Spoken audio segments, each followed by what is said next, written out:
मित्रों नमस्कार। पुस्तक चल रही है सोचिए और अमीर बनिए। इस पुस्तक का लेसन चल रहा है भय के 6 भूतों को चतुराई से कैसे मात दें। इस पुस्तक का यह आखिरी लेसन है और इसका भाग नंबर 8 यानी 8वां भाग है। हेडिंग आत्मविश्लेषण परीक्षण प्रश्न। अब नंबर वाइज, क्या आप अक्सर बुरे अनुभव की शिकायत करते हैं और यदि ऐसा है तो क्या कारण है? क्या आप थोड़ी सी उत्तेजना पर अन्य लोगों की गलती निकालते हैं? अगला, क्या आप अपने काम में अक्सर गलती करते हैं और यदि हाँ तो क्यों? क्या आप अपनी बातचीत में व्यंग्यात्मक और आक्रामक रहते हैं? अगला नंबर, क्या आप जानबूझकर किसी के साथ से बचते हैं और यदि हाँ तो क्यों? क्या आप अक्सर अपच से पीड़ित रहते हैं? यदि हाँ तो क्या कारण है? अब अगला नंबर, क्या आपको अक्सर जीवन व्यर्थ और भविष्य निराशाजनक लगता है? यदि हाँ तो क्यों? क्या आप अपने व्यवसाय को पसंद करते हैं? यदि नहीं तो क्यों?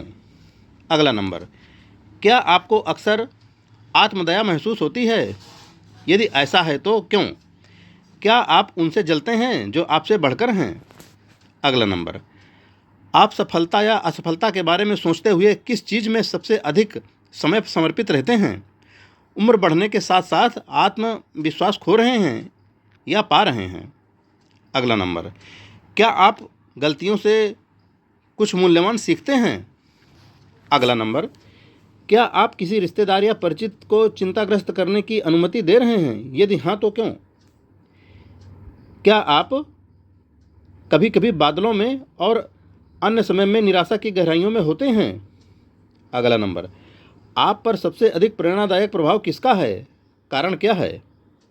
अगला नंबर, क्या आप उन नकारात्मक या हतोत्साहक प्रभावों को बर्दाश्त करते हैं जिनसे आप बच सकते हैं? क्या आप अपने व्यक्तिगत रूप रंग के प्रति लापरवाह हैं? यदि हाँ तो कब और क्यों? अगला नंबर, क्या आपने व्यस्त होने के द्वारा अपनी परेशानियां डुबाना सीखा है? क्या आप उनसे नाराज हो सके? अगला नंबर, यदि आपने दूसरों को अपने बारे में सोचने की अनुमति दी है तो क्या आप खुद को ऋणहीन कमजोर व्यक्ति कहेंगे? अगला नंबर, क्या आप तब तक आंतरिक स्नान की उपेक्षा करते हैं जब तक स्व नशा आपको क्रोधी और चिड़चिड़ा नहीं बना देता? अगला नंबर, कितनी रोकी जा सकने वाली परेशानियां आपको नाराज करती हैं और आप उन्हें क्यों सहते हैं? क्या आप अपनी तंत्रिकाओं को शांत करने के लिए शराब, नशीले पदार्थों या सिगरेट का सहारा लेते हैं? यदि हाँ तो आप अपने बजाय इच्छा शक्ति की कोशिश क्यों नहीं करते? अगला नंबर, क्या आपको कोई तंग करता है? यदि हाँ तो किस कारण से?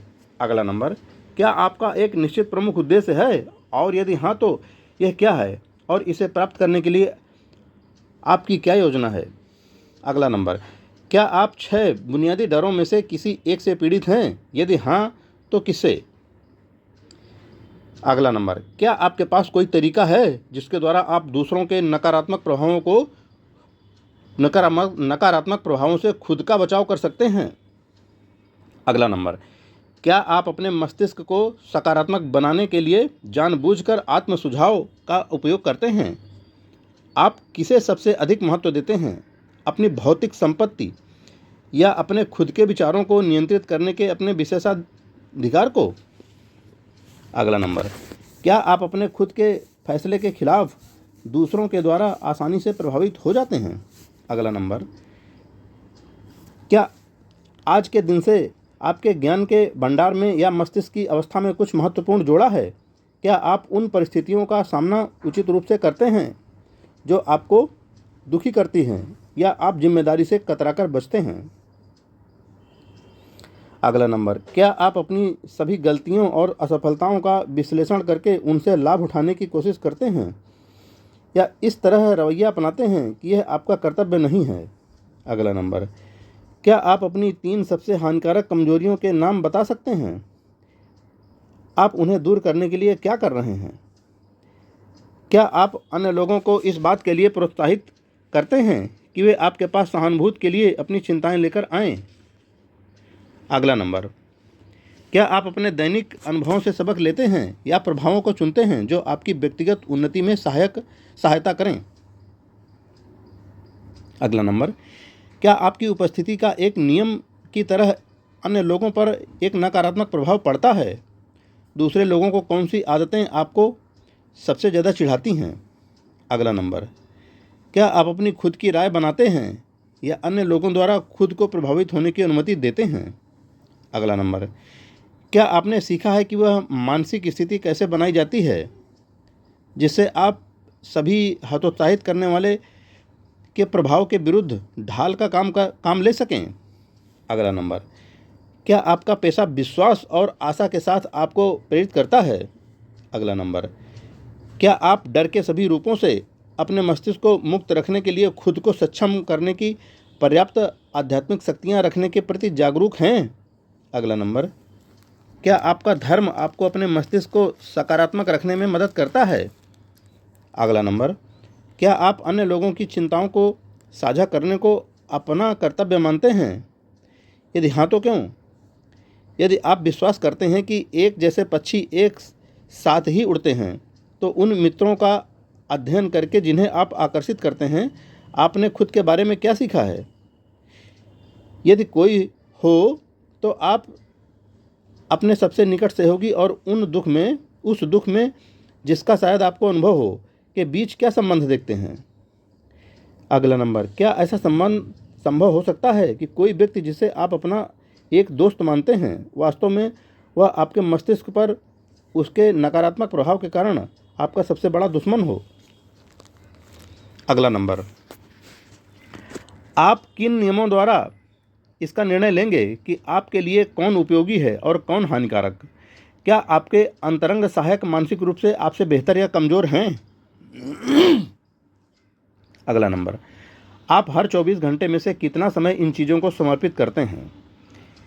एक आपका पेशा, दूसरा नींद, तीसरा खेल और आराम, चौथा उपयोगी ज्ञान प्राप्त करना, पांचवा कोरी बर्बादी।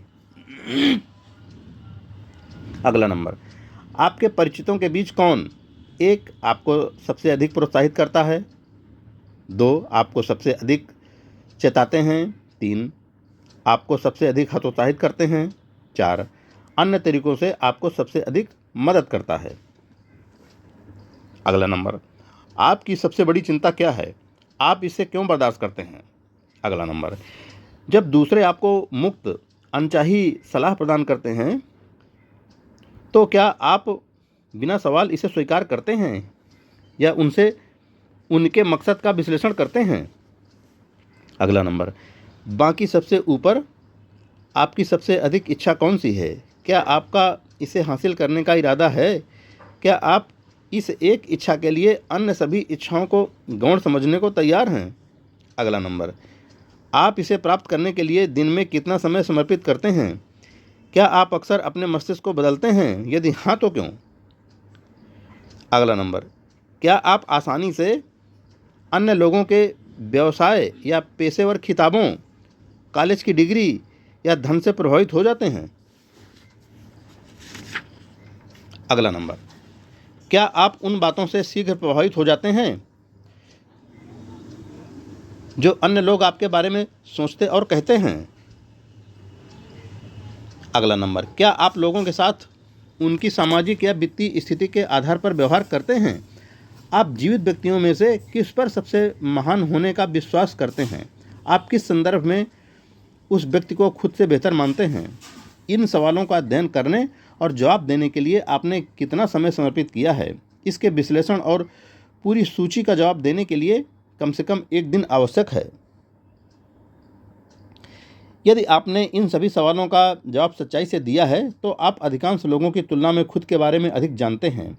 इन सवालों का ध्यान से अध्ययन कीजिए। कई महीनों तक प्रत्येक सप्ताह एक बार इनके पास वापस आइए और आपके सच्चाई से सवालों का जवाब देने की सरल विधि द्वारा प्राप्त महत्वपूर्ण मूल्य के अपने अतिरिक्त ज्ञान पर चकित हो जाइए।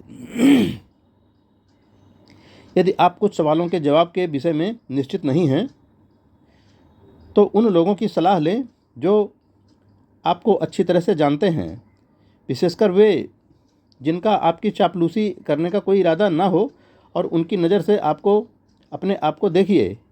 यह अनुभव आश्चर्यजनक होगा। आपका केवल एक बात पर पूर्ण नियंत्रण है और ये है आपके विचार। ये इंसान को ज्ञात सभी तथ्यों में सबसे महत्वपूर्ण और प्रेरणादायक हैं। ये इंसान की दिव्य प्रकृति को दर्शाते हैं। यह दिव्य विशेषाधिकार एकमात्र साधन है जिसके द्वारा आप अपने भाग्य को नियंत्रित कर सकते हैं। यदि आप अपने मस्तिष्क को नियंत्रित करने में विफल रहते हैं तो आप यकीन कर सकते हैं कि आप और कुछ भी नियंत्रित नहीं कर पाएंगे। यदि आपको अपनी संपत्ति के साथ लापरवाह होना ही है तो भौतिक चीज़ के संबंध में होने दें। आपका मस्तिष्क आपकी आध्यात्मिक संपत्ति है। इतने ध्यान से इसकी रक्षा और उपयोग करें जिसकी यह दिव्य संपदा हकदार है। इस उद्देश्य के लिए आपको एक इच्छा शक्ति दी गई थी। दुर्भाग्य से उन लोगों के खिलाफ कोई कानूनी संरक्षण नहीं है जो या तो जानकार या फिर अनजाने में नकारात्मक सुझाव से दूसरों के मस्तिष्कों में जहर भरते हैं। विनाश के इस रूप के लिए भारी कानूनी दंड की सज़ा होनी चाहिए क्योंकि यह कानून द्वारा संरक्षित भौतिक चीज़ों को प्राप्त करने की संभावना को नष्ट कर सकता है और अक्सर करता भी है। नकारात्मक मस्तिष्क वाले लोगों ने थॉमस ए एडिसन को समझाने की कोशिश की थी कि वह एक ऐसी मशीन की उत्पत्ति नहीं कर सकता है जो मानव समाज को रिकॉर्ड और उसका निर्माण करेगी।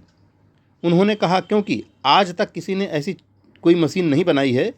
एडिसन ने उन पर विश्वास नहीं किया। वह जानता था कि मस्तिष्क वह सब कुछ पैदा कर सकता है जिसकी वह कल्पना और विश्वास करता है, और ज्ञान ही था जिसने महान एडिसन को आम लोगों के समूह से ऊपर उठा लिया।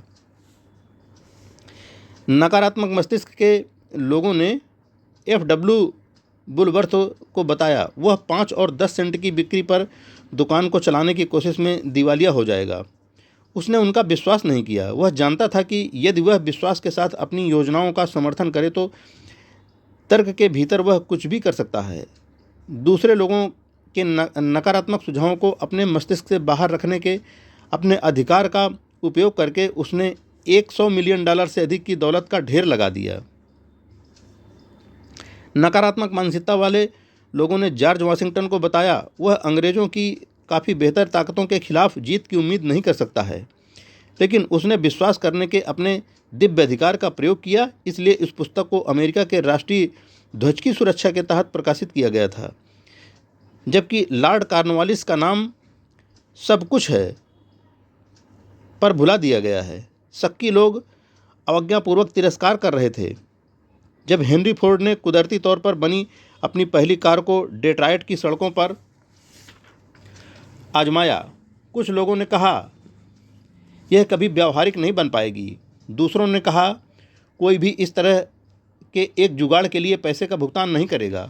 फोर्ड ने कहा मैं भरोसेमंद मोटर कारों के साथ पृथ्वी को पाट दूंगा, और उन्होंने ऐसा किया भी।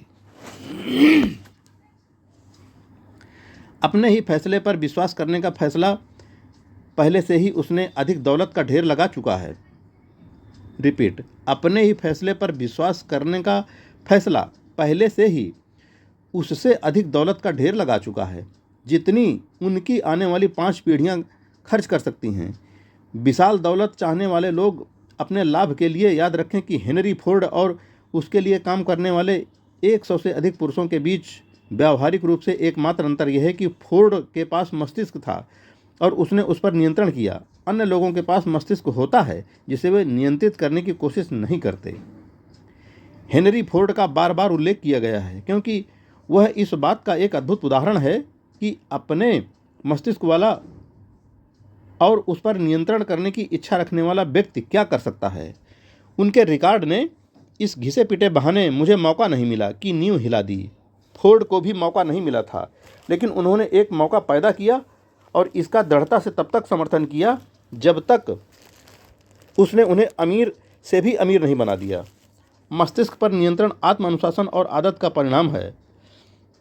या तो आप अपने मस्तिष्क पर नियंत्रण स्थापित करते हैं या यह आप पर नियंत्रण स्थापित करता है। कोई भी आधा अधूरा समझौता नहीं होता। मस्तिष्क को नियंत्रित करने से सभी तरीकों में सबसे व्यावहारिक तरीका किसी निश्चित योजना के द्वारा समर्थित एक निश्चित उद्देश्य में इसे व्यस्त रखने की आदत है। किसी भी उल्लेखनीय सफलता प्राप्त करने वाले आदमी के रिकॉर्ड का अध्ययन करें और आप निरीक्षण करेंगे कि वह अपने मस्तिष्क पर नियंत्रण रखता है। इसके अलावा वह मस्तिष्क को निश्चित उद्देश्यों की प्राप्ति की ओर नियंत्रित और निर्देशित करता है। इस पर नियंत्रण के बिना सफलता संभव नहीं है। दोस्तों, भय के 6 भूतों का 8वां भाग हम यहीं पर पूरा करते हैं। जय हिंद फ्रेंड्स।